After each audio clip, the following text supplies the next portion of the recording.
Dito isso, o que nós vemos aqui, né? Algumas coisas que vale a pena chamar a atenção. O primeiro problema que nós temos que analisar sobre a questão da substituição do Temer pelo Maia, que está em todos os jornais, é que não basta, logicamente, substituir uma pessoa pela outra. Qual que seria o milagre? Só porque a pessoa sentou na cadeira presidencial, ela vai conseguir fazer o que o outro não fez? Por quê? É um problema de vontade? O Temer não queria fazer as reformas? Não.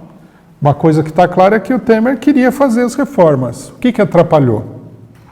O que levou o Temer a se indispor com o núcleo central do grande capital nacional estrangeiro?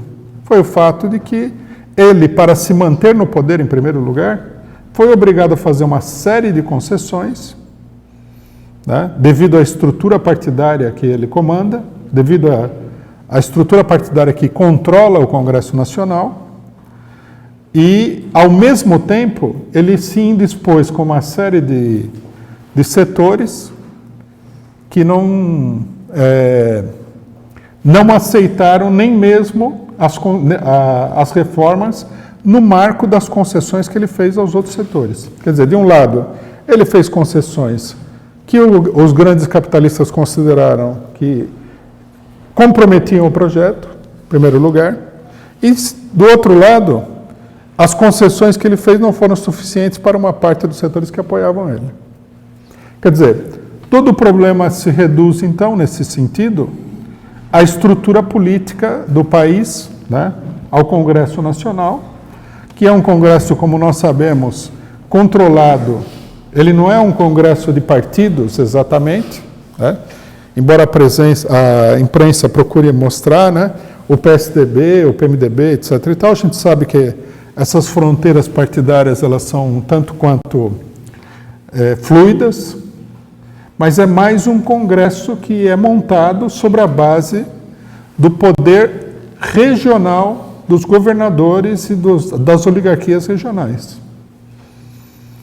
Então é preciso um acordo com esses governos regionais, é preciso um acordo com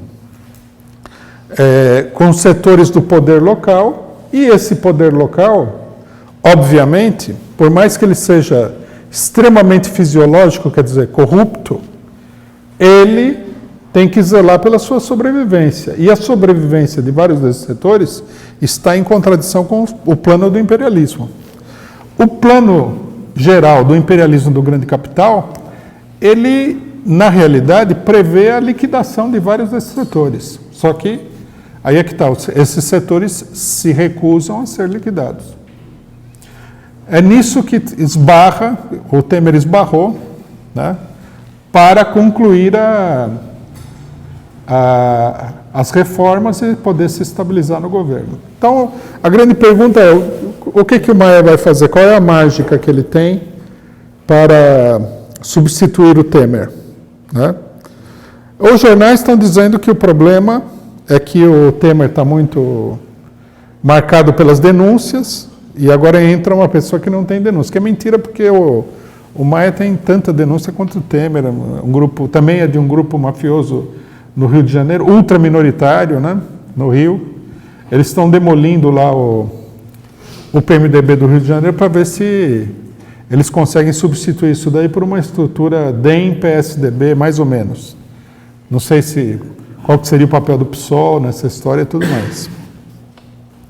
O problema é o seguinte, ao mesmo tempo que eles estão derrubando o Temer, eles estão numa política de desmantelamento desses setores dentro do Congresso Nacional, né?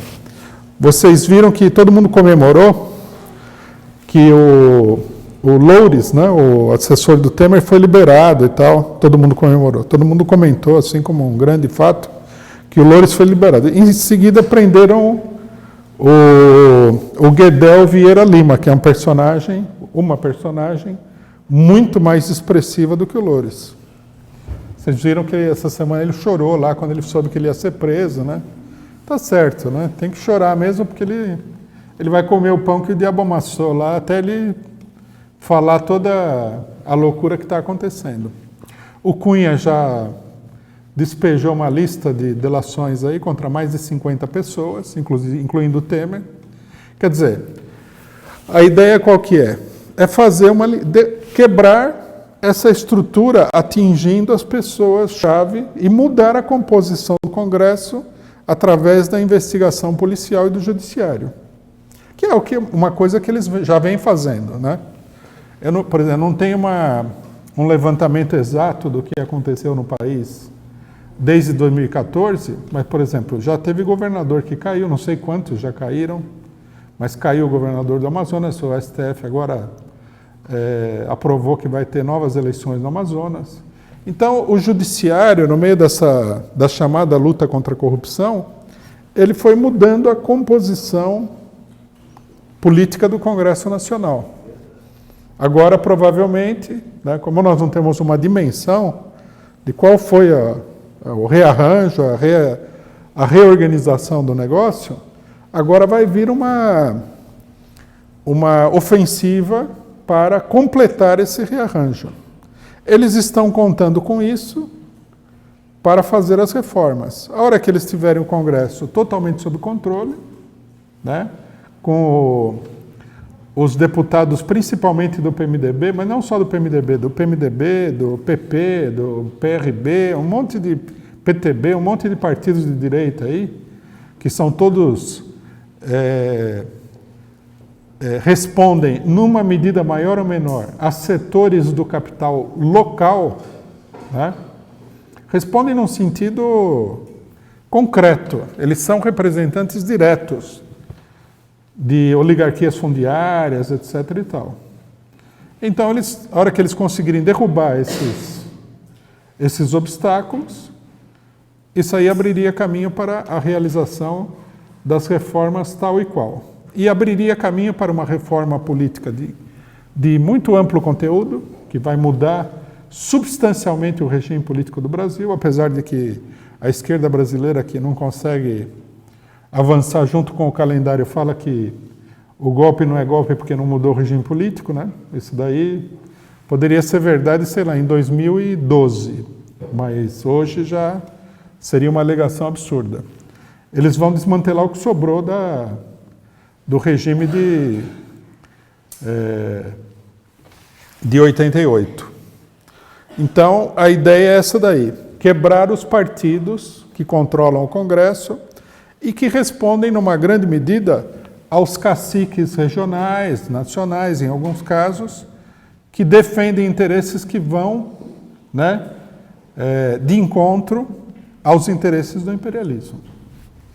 Esse é o problema. Esse é o novo capítulo, né, da novela, que é uma novela extremamente chata, né? Os personagens todos parece que ficam repetindo o mesmo papel, etc. e tal. É uma coisa muito ruim.